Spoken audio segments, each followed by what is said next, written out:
Maintenant, pour la deuxième façon de trouver une matrice inverse. Maintenant, cette façon-ci est déterminée justement pour une matrice 2 par 2. Donc, c'est très spécifique. Lorsqu'il arrive une matrice 3 par 3 et ainsi de suite, on ne peut pas l'utiliser. Il faut la modifier, puis elle devient un peu plus complexe. Donc, qu'est-ce qu'on fait? Pour obtenir une matrice inverse, on doit trouver deux morceaux, c'est-à-dire le déterminant d'une matrice et la matrice adjointe. Donc, il y a deux termes spécifiques. Donc, on va aller pour un déterminant et une matrice adjointe. Qu'est-ce qu'on fait pour les déterminer, justement? Le déterminant d'une matrice carrée, qui est une matrice A2 par 2, peut être obtenu, donc la façon qu'on l'écrit, c'est de cette façon ici. Donc, déterminant de A est obtenu en effectuant le produit, donc on multiplie ensemble les éléments trouvés dans la diagonale principale, moins, donc on soustrait, donc très important de noter, donc on soustrait moins le produit de l'autre diagonale, c'est-à-dire la diagonale qu'on retrouve de l'autre côté. Donc, diagonale principale moins l'autre diagonale, et c'est le produit de chaque. Donc, on multiplie ensemble. Donc, on va l'essayer.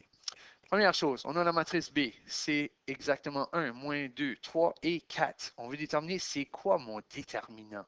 Bon, les déterminants, on a dit tout à l'heure que c'était le produit de la diagonale principale moins celui-là de la diagonale qui se trouve dans l'autre sens, comme ceci.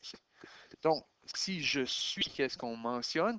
On fait 1 fois 4 moins 2 fois 3. Maintenant, une chose qui est constante et qui va toujours le demeurer, c'est le symbole qu'on retrouve entre les deux. Donc, ce qui est sûr et certain, c'est qu'à chaque fois qu'on va le faire, il va être un négatif ici. Donc, ça peut devenir un positif à la fin, mais il y a toujours un moins qui se trouve entre les deux. Donc, le résultat, ça donne 4. Moins, ça donne un plus. 2 fois 3, c'est 6, donc pour un total de 10. Bon, ça, c'est la première partie qu'on doit essayer de déterminer pour trouver une matrice inverse. La deuxième, maintenant, la matrice adjointe d'une matrice. L'adjointe d'une matrice carrée, qu'on écrit d'ailleurs de cette forme ici, ADJ de A, est obtenue de la manière suivante. On a une matrice A qui a les éléments suivants, D, E, F et G. Première chose qu'on va faire, en utilisant la diagonale principale, on va inverser ce qui se retrouve là. Donc, si vous remarquez ici, lorsqu'on regarde la diagonale principale, le G et le D ont changé de place. Maintenant, qu'est-ce qui arrive à l'autre diagonale? Le F et le E sont encore à la même place. Par contre, on peut noter qu'il y a présence maintenant de signes contraires. Donc, la première diagonale, les diagonales, puis ici on devrait mentionner, diagonale principale, donc celle-là qu'on commence en premier, change de position.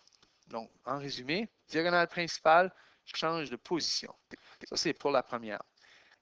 Et ensuite, ceux de l'autre diagonale changent de signe. Donc, les premiers changent de position, diagonale principale, tandis que les deuxièmes changent de signe. Donc, comme on a pu voir, eux ont changé de place et les deux autres ont changé de signe. Bon, comment on utilise ça pour trouver une matrice inverse? Bien, justement, prochaine chose qu'on regarde, matrice inverse d'une matrice 2 par 2, puis c'est vraiment une 2 par 2. On utilise le déterminant et la matrice adjointe. C'est la deuxième méthode, puisque la première, c'était le système d'équations. Qu'est-ce qui est important là-dedans? C'est ceci. Ça, c'est notre formule qui nous aide à déterminer comment trouver la matrice inverse. Bon, qu'est-ce qu'on va faire? On va faire des exemples pour être capable de nous simplifier la vie lorsqu'on aura à trouver la matrice inverse. Premier exemple, trouve le déterminant des matrices suivantes. Première chose qu'on a à déterminer, c'est justement, c'est quoi le déterminant? Comme on a mentionné tout à l'heure, le déterminant, c'est toujours la même chose. Diagonale principale soustrait la diagonale autre. Donc, première chose qu'on fait, déterminant de A est égal à D fois G moins E fois F. Puisqu'ici, c'est des variables, on ne peut pas trouver un résultat numérique. La réponse est là. Maintenant, pour le prochain, exactement le même exercice. Donc, on veut déterminer c'est quoi le déterminant de F. Je fais le même exercice, c'est-à-dire la diagonale principale, on soustrait l'autre diagonale. Donc, si on regarde la diagonale principale, c'est-à-dire le produit, on fait 3 fois 1 moins 4 fois moins 2. Bon, 3 fois 1, ça donne 3. Moins 4 fois moins 2, ça donne plus 8. Pour un grand total de 11. Donc, le déterminant, dans ce cas-ci, la réponse est 11. C'est ça qu'on recherche. Tandis que le précédent, on avait des lettres soustraites de d'autres lettres, de variables. Bon, la A et la matrice suivante, moins 1, 24, moins 1 quart et 6. Ici, il y a un astérisque. Donc, on va voir pour quelle raison on trouve un astérisque. Donc, puisqu'il y a un astérisque, on s'en méfie, mais on va laisser exactement de la même manière. Trouve le déterminant de A. Donc, déterminant, encore une fois, toujours le même principe, mais c'est un truc, il faut le savoir par cœur. Je fais moins 1 fois 6, donc moins 1 fois 6, moins 24 fois moins 1 quart. Donc, moins 1 fois 6, ça donne moins 6. Moins, ça donne un plus. Le quart de 24, 24 divisé par 4, ça me donne 6. Moins 6 plus 6 donne 0. Oh, ceci, c'est spécial.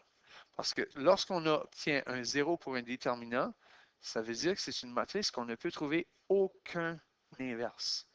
Donc, il y a un terme spécifique qu'on appelle ces genres de matrices-là. C'est des matrices qui ne peuvent pas avoir d'inverse. On peut l'écrire ici, l'astérisque, là. Pas d'inverse. D'ailleurs, on va voir le terme plus spécifiquement un peu plus tard.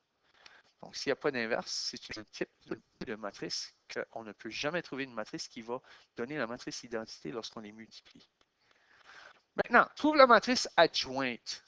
L'adjointe des matrices suivantes. Même principe, c'est-à-dire, cette fois-ci, par contre, on veut juste l'adjointe et pas le déterminant. Donc, si on veut l'adjointe, on réarrange nos morceaux.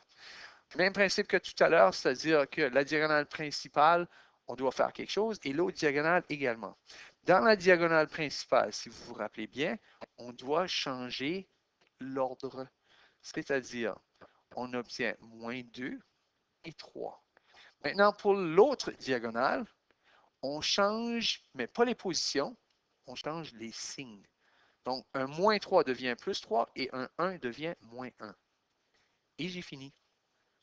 Ce n'est que ça. Donc, nous n'avions juste à changer dans la diagonale principale les positions, dans l'autre diagonale, les signes. Et voilà, c'est tout. Même principe, l'adjointe de F maintenant. Donc, qu'est-ce qu'on va faire? Exactement la même chose. Donc, si vous voulez essayer par vous-même, vous pouvez poser présentement et essayer la B et la C.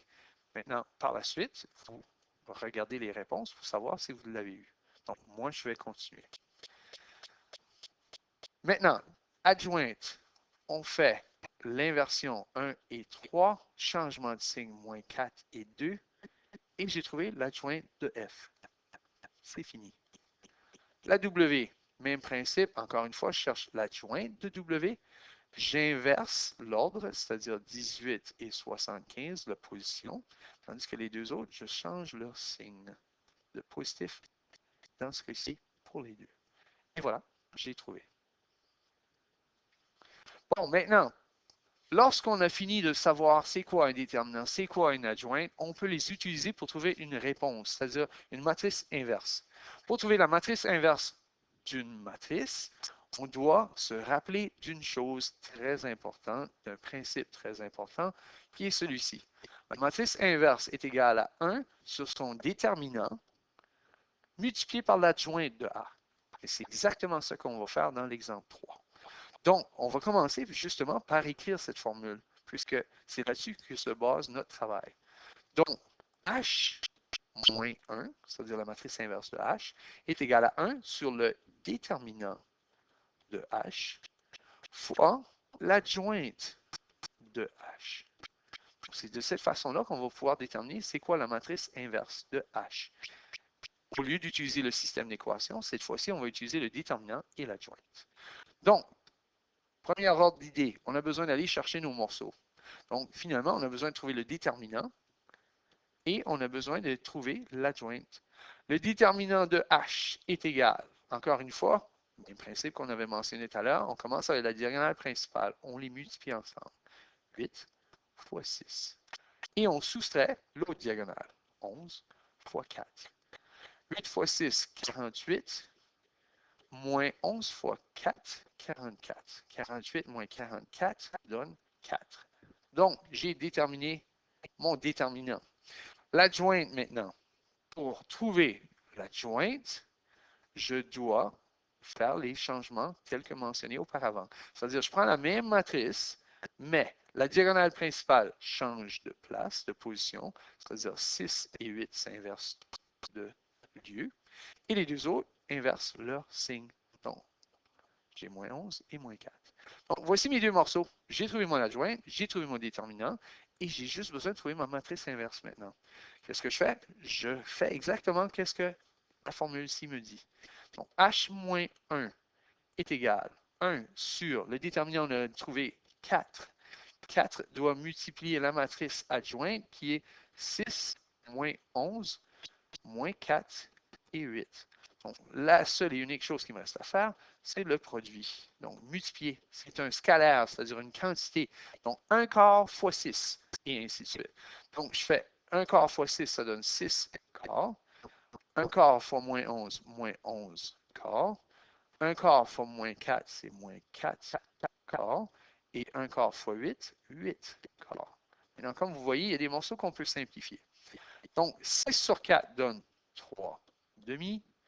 Moins 11 sur 4, on ne peut pas simplifier.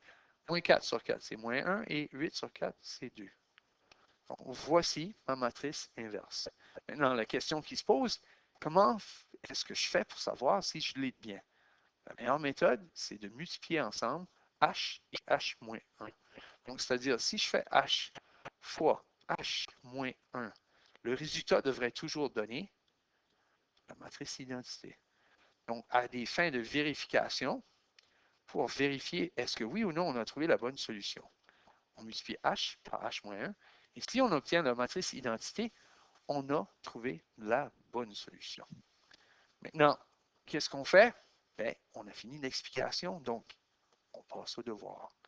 Maintenant, dans le cahier de matrice, à la page 41 à 44, vous avez tous les numéros à faire du numéro 1 à 7, qui se rapportent directement au déterminant, à l'adjointe, à la matrice inverse par système d'équation. Mais honnêtement, on ne va pas vous dire fais-le de telle façon. Donc, c'est votre choix de la façon que vous voulez faire. Donc, si vous préférez le système d'équation, vous le faites, donc ABCD, ou si vous préférez le déterminant et la matrice adjointe, vous pouvez également. Sauf qu'on va vous demander des questions spécifiques sur le déterminant et la matrice adjointe. Donc, bon travail, bon courage. N'oubliez pas, c'est pas si pire que ça.